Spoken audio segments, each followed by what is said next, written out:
Hey guys, welcome to the video. My name is Johnny Jidoka. I hope you're doing well. And today we're going to be talking about a topic that I've covered before, but I want to do some more in-depth explanation into it, and that is what is psychosis. So I've talked on this channel before about the difference between psychosis and things like sociopathy and psychopathy, but what I want to talk about is destigmatizing why psychosis is not as dangerous as people think. So typically, people who experience psychosis don't actually want to hurt people. There's this misconception that people who are psychotic are obviously going to just hurt people physically. And the thing is that most people who are psychotic, whether it's because of hallucinations or if it's because of delusions, they're not going to do something that is trying to hurt anyone else. Sometimes they might engage in behavior that puts them at risk, but that doesn't mean they're trying to actively hurt anyone else.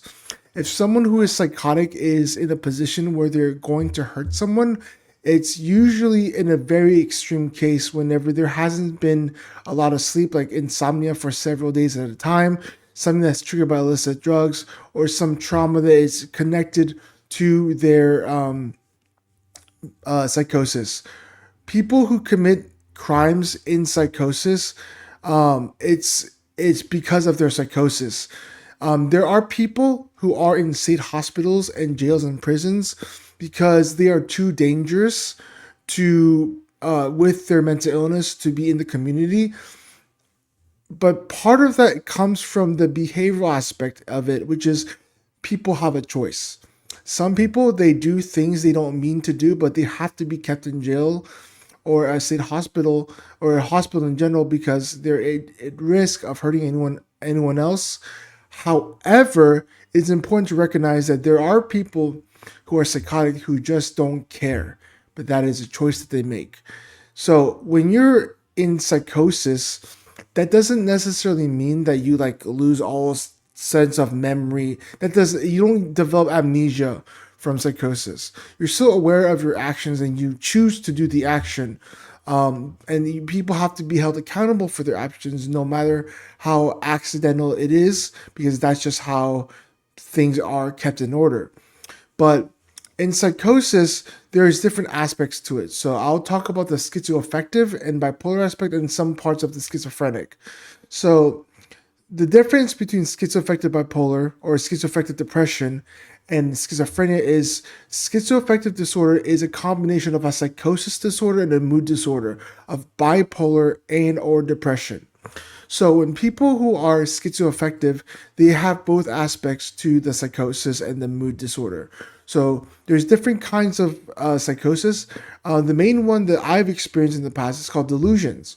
There are different kinds of delusions.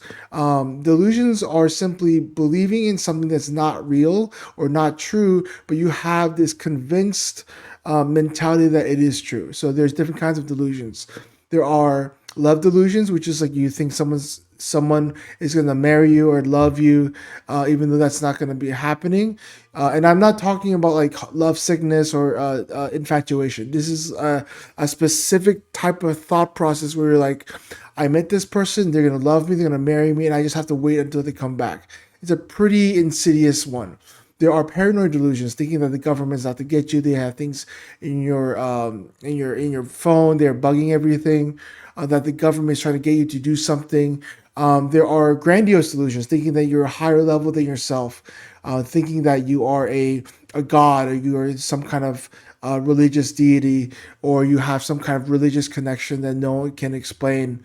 There are in schizophrenia there's catatonia, which is you're not able to function. You're just in a state where you're so schizophrenic where you can't function on a day-to-day basis. There are hallucinations, and so there's five types of hallucinations, one for each sense.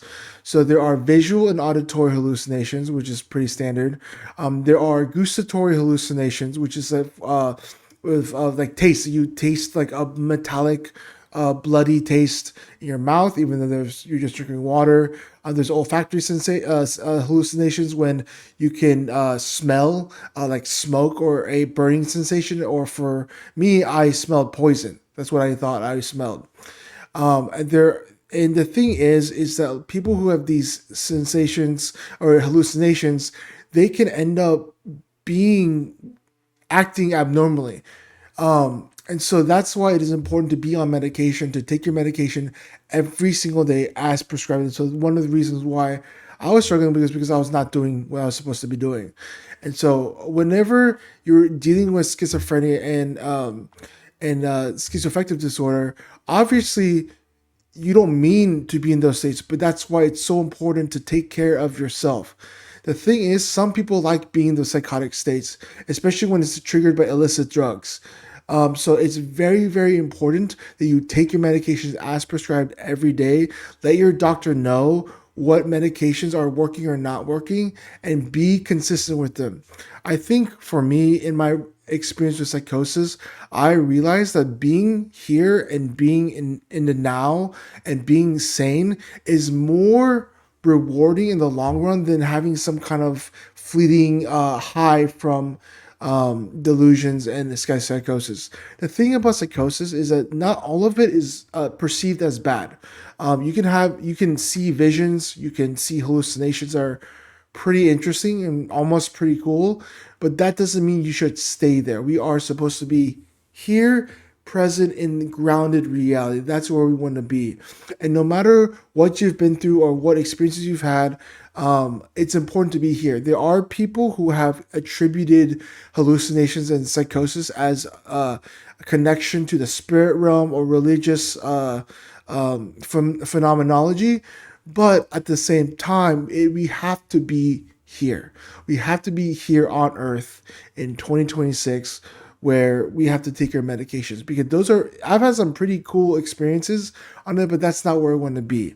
I want to be here making content, my faith. These are the things that ground me. So one of the things that helps people whenever they're starting to get anxious and go into psychosis is having things to ground you. Obviously your medication, but also being aware that some of your behaviors can trigger psychosis even more. So things like drinking alcohol, having too much caffeine, having taking illicit drugs, not getting enough sleep is a huge one. At least for me, it is. People usually try to take melatonin or sleep aids.